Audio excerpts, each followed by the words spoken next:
There's a particular kind of silence that fills a home when a 20-year marriage ends.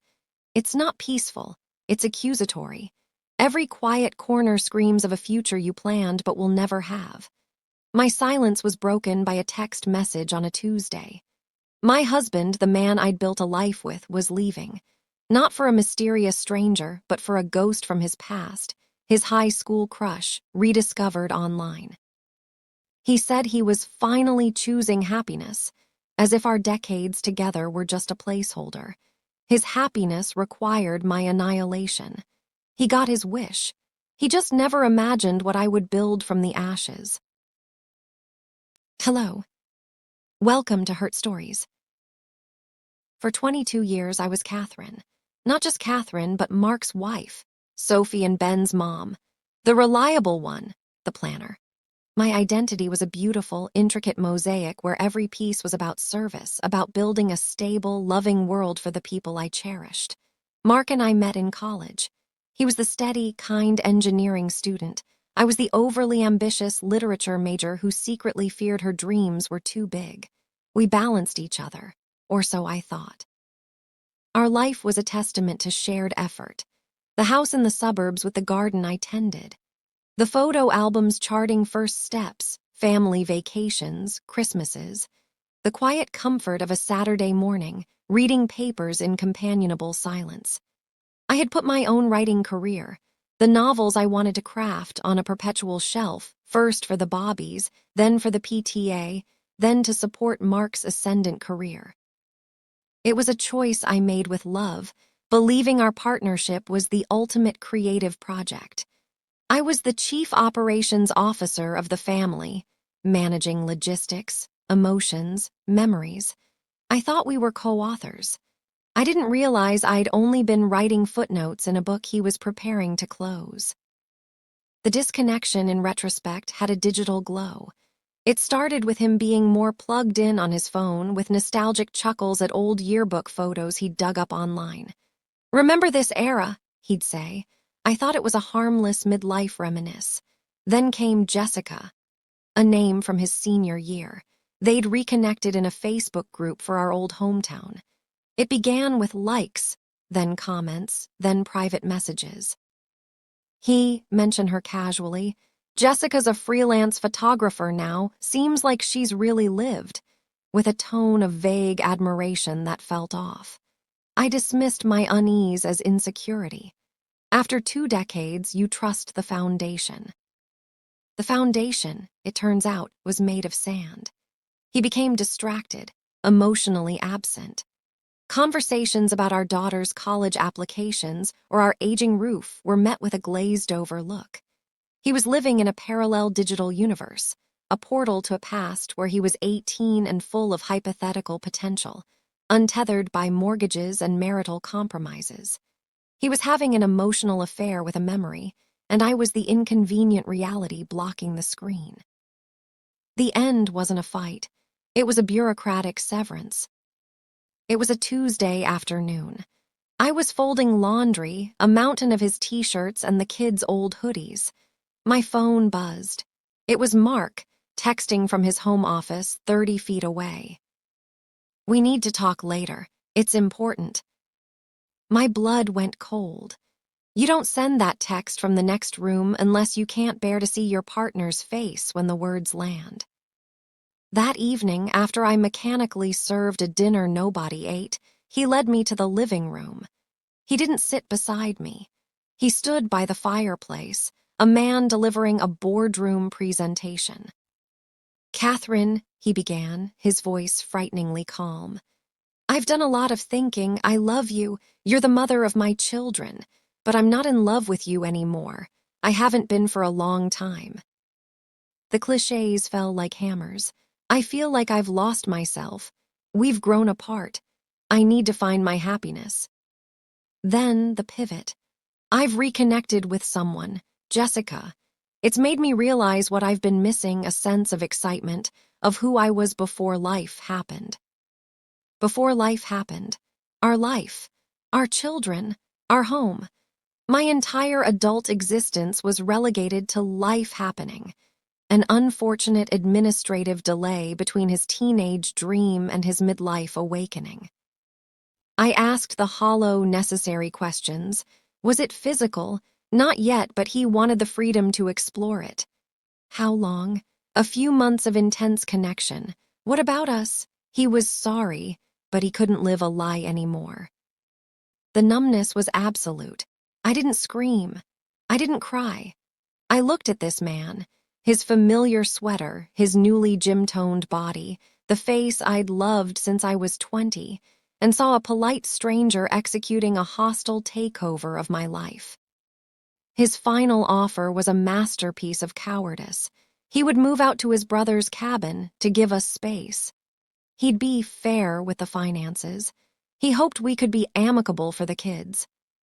He had scripted his escape, casting himself as the brave hero pursuing authenticity and casting me as the set piece he was leaving behind. He expected tears. He expected pleading. He expected the drama of a betrayed wife. What he got was my silence and a slow, steady blink. "Get out," I said, my voice a stranger's. "Now." The door clicked shut. The silence descended. And in that silence, something in me, something that had been dormant for 20 years, cracked open. It wasn't grief. Not yet. It was a white-hot, clarifying fury. He had not just broken my heart. He had rendered my life's work, my love, my sacrifices, my careful tending obsolete. And he had done it for a phantom. The days that followed were operational. I was a robot running on a program called Basic Survival. Tell the children. Their devastated, confused faces were a pain so acute it temporarily overrode my own. Assure them they were loved, that none of this was their fault. Field calls from well-meaning, horrified friends. Contact a lawyer, a shark of a woman named Gloria who listened without flinching and said, "Good, anger is fuel, let's use it."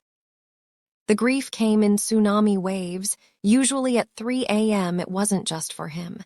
It was for the woman I had been, the trusting partner, the optimistic young wife, the believer in forever.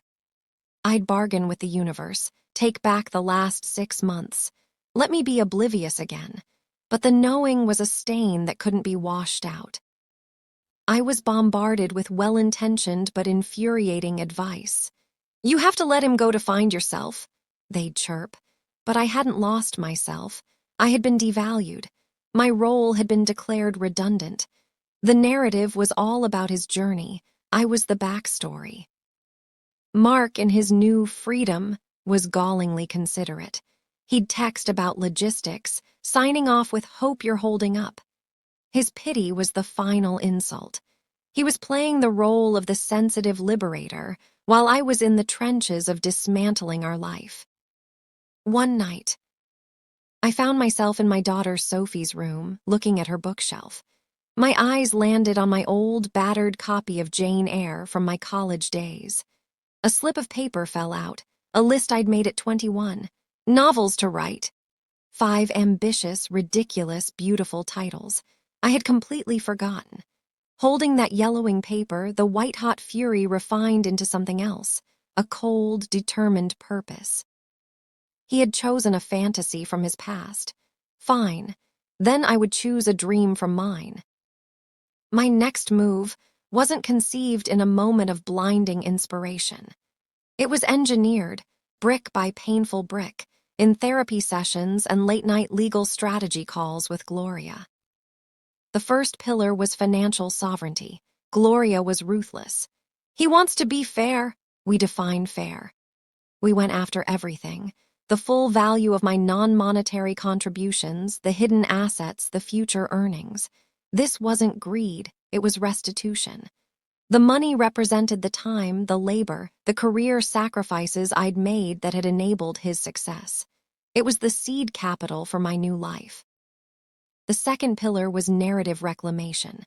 I refused to be the pitiful ex-wife. In every interaction with the kids, with mutual friends, and the unavoidable small-town gossip, I was calm, dignified, and focused forward. I did not trash him, I simply stated facts. "Mark has chosen a different path. I am now building my own." Mystery is power. While he was posting vague, Happy sunset photos with Jessica, always carefully cropped. I was silent. I let people wonder what the quiet woman was planning. The third and most vital pillar was identity rebuilding. I looked at that list, novels to write, and didn't feel sadness. I felt a challenge. I enrolled in an online masterclass in creative writing. I turned the seldom-used guest room into a writing studio. I began not with a novel, but with a personal blog, anonymously. I wrote about betrayal, but not as a victim. I wrote as an archaeologist, sifting through the rubble of a collapsed marriage, analyzing the faulty architecture. I wrote about the invisible labor of women, the erasure of middle-aged dreams, the brutal economics of divorce. My voice, rusty from disuse, grew stronger with every post. The blog found an audience. Other women, silent in their own crumbling marriages, found solace and fury in my words. I wasn't just healing, I was building a community. An agent found the blog. "There's a book here," she said. Mark, through the grapevine, heard I was writing. He sent a text. "I'm glad you're finding a creative outlet. It's important to have hobbies now." He saw it as a cute distraction, a therapeutic hobby for the little woman. He had no idea it was the foundation of my new empire. While I was building, his fantasy was encountering friction. Jessica, the freelance photographer and vessel of his what if, moved in with him at the cabin. The reality of a flesh and blood woman, with her own laundry, moods, and expectations, began to replace the curated digital phantom. I heard from my son, Ben, after a weekend visit. "Dad's place is tense. They were arguing about money. Jessica wants him to buy a loft in the city." The thrill of the illicit was gone. They were now just another couple with bills, schlepping groceries, and facing the judgment of their children and community. The spark of reconnection was smothered under the mundane blanket of daily life. The past, it turns out, is a terrible blueprint for the present. Meanwhile, my silent work was yielding loud results. The divorce settlement was finalized. It was more than fair. It was a recognition of my partnership. I had my seed capital. My blog was monetized, paying for itself. And the book proposal, a blend of memoir, social critique, and strategic recovery guide, went to auction. It sold for a sum that made my lawyer whistle. The day the book deal was announced in a trade publication, I broke my public silence. I posted a simple, elegant graphic on my now public social media. The cover of my forthcoming book, The Aftermath, Building Your Life When His Script Ends. The caption, "Gratitude to my readers, my agent, and to the unexpected catalyst for this new chapter. Onward." The detonation was silent but profound. My phone blew up. Friends were ecstatic. My kids were beaming with pride. And Mark, he called. His voice was a mix of confusion and dawning horror. "Catherine, a book. What is this about?" "It's about what happens after," I said calmly.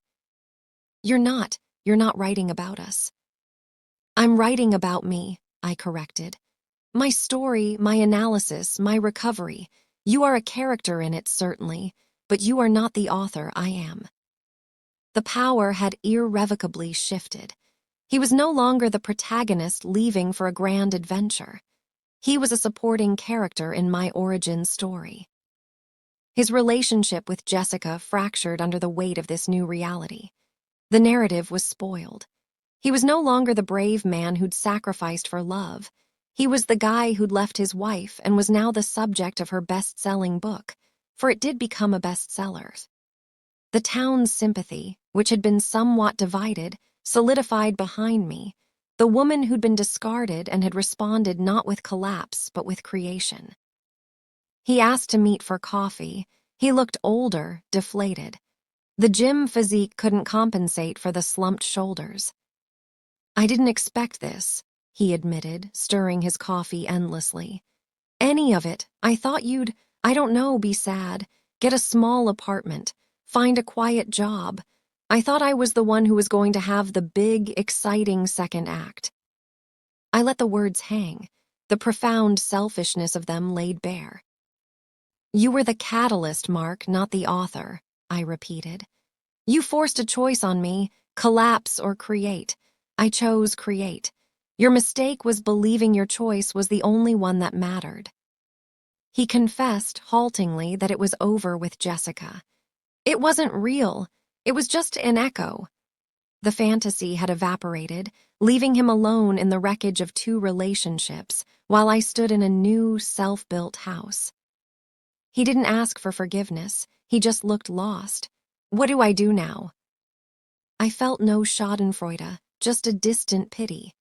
I don't know, I said honestly. That's not my project to manage anymore. You'll have to write your own next chapter. I'm finally busy writing mine. This journey taught me that the ultimate power lies not in preventing the storm, but in designing the arc. Your greatest revenge is a genius-level second act. Success isn't about making them regret you. It's about becoming so consumed with your own magnificent building project that you forget to check if they're watching. Narrative control is everything. In any rupture, there's a fight over the story. Are you the abandoned wife or are you the phoenix? You must seize the pen and write your own label. Let him have his cliches. You write your epic. The other woman is a distraction.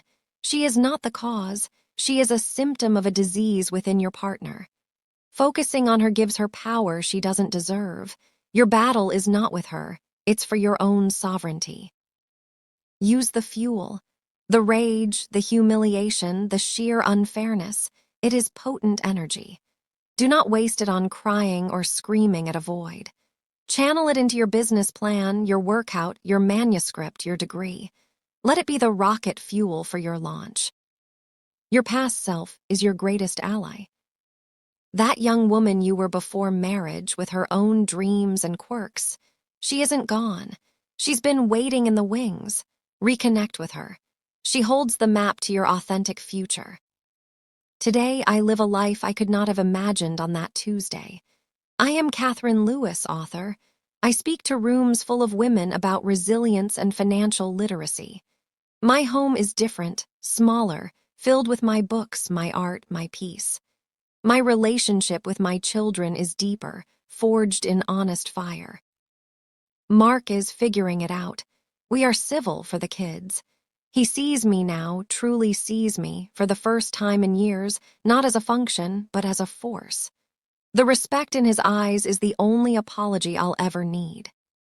He left me for a schoolgirl crush, a flicker from a past life. He expected me to fade into the background of his new story. So I did something he never anticipated. I stopped being a character in his story altogether.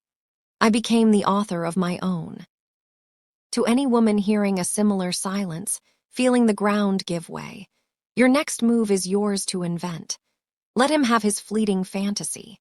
You take the real estate, the retirement account, the narrative, and your own fierce, forgotten soul.